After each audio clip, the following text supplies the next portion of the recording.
Армысыздар, каналыма қош келдіңіздер. Мен сіздерге өзімнің әжем жайлы әңгіме айтқым келеді. Өйткені мен әжемнің ең сүйікті немересімін. Менің әжемнің аты Сабира.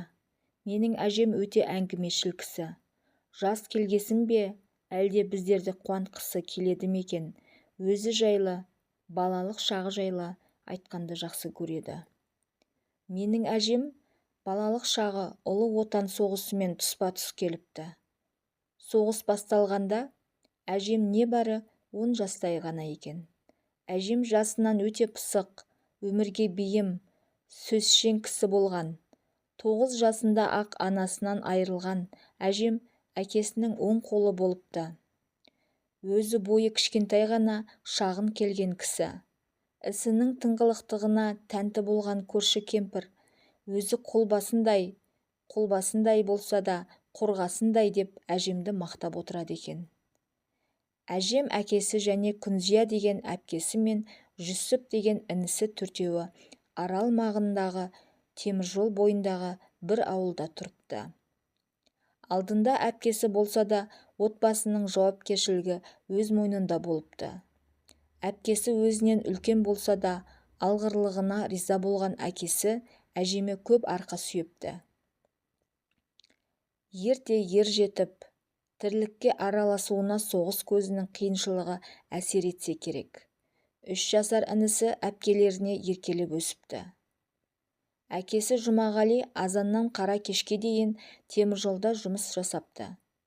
Тылда қалған кәрі құртаң бала шағаға бас көз болсын деді ме, әлде тышқандай 3 жетімнің де себебі болды ма, әйтеуір әкесін соғысқа алмапты.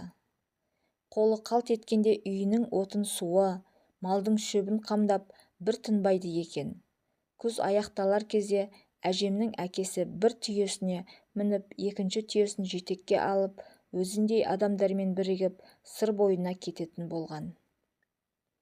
Әкесі апталап, кейде ұзағырақ жүріп қалатын кездері болыпты.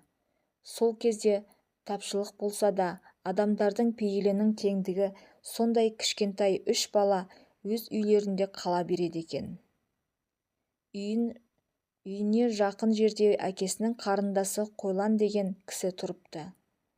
Әжем сол кісінің жақсылығын көп көрдік дейді. Әкесі сол кісіге балаларын аманаттап сапарға кетеді екен. Есігінің алдында жаман жаппа қораларында 2-3 ешкі болыпты. Соны сауып, сүтін тамақ қылыпты. Түбітінен қолғап шұлық тоқиды екен. 2-3 ешкінің түбіті аздық ететін болғасын, киіз басқан, алаша тоқыған ауыл әйелдеріне қолғабыс жасап, азды көпті жүн мен жіп алатын болған. Әкем 9 жасында ақ сырмақ алаша тоқып, киіз басуды үйренгенмен дейді. Ауыл темір жолдың бойында болғасын, ауыл үстінен ерсілі-қарсылы жүк тиеген. Пойыздар, соғысқа бара жатқан солдаттар мінген вагондар ағыл-тегіл өтетін көрінеді. Кейде пойыздар жол тосып тұрыңғырақ қалатын кездері де болыпты. Әжем мен әпкесі екеуі соғысқа кетіп бара жатқан солдаттарға өздері тоқыған қолғап шұлықтарын апарып береді екен. Риза болған солдаттар бұларды қуантқысы келіп, қолдарында бар нәрселерін беріп те кетеді екен. Кейде бас киім мен жейделерін де беріп кеткен кездері болыпты. Қолдары сәл босай қалса, ауыл сыртынан Қотырқара деген отынды шауып, байлап аралардың базарына апарып тамаққа айырбастайды екен. Елде қиын жағдай, ас-ауқаттың тапшы кезі болса да, ешқашан үйдің есігін ілмей, есік алдындағы ешкі қалмаған жаппа қораның аузын байламай, ағашпен тіреп қоя салады екен. Елде ұрлық жасау, біреуді ұрып соғу деген мүлде болмапты.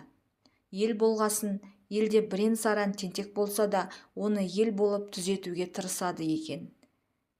Бірде шеттей бала шағасы бар күйеуі соғыста өлген жесір әйелдің үйінен әжептәуір ақшасы жоғалыпты. Жылап еңіреген әйелді ешкім жұбата алмапты. Ауылдың бүкіл адамдары жиналыпты. Жаудың алыстан келмегенін білген ауыл тұрғындары басқа амалы болмаған соң ауылдың шетіне басқан ағашын кеміп, басына ақ шүберек байлапты.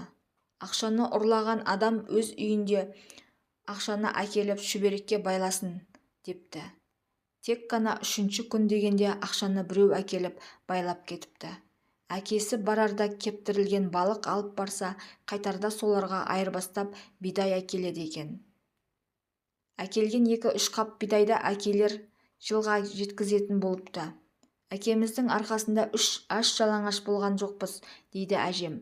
Сол бидайды диірменге тарту, оны нан қылу әпкесі екеуінің міндеті екен. Әлі де бала емес пе?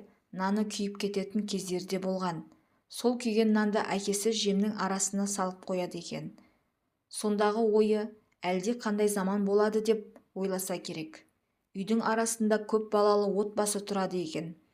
Сол үйдің балалары есіктің арасынан қолын созып нан сұраса, әжемнің бауырлары нанды беруге әкелерінен қорқады.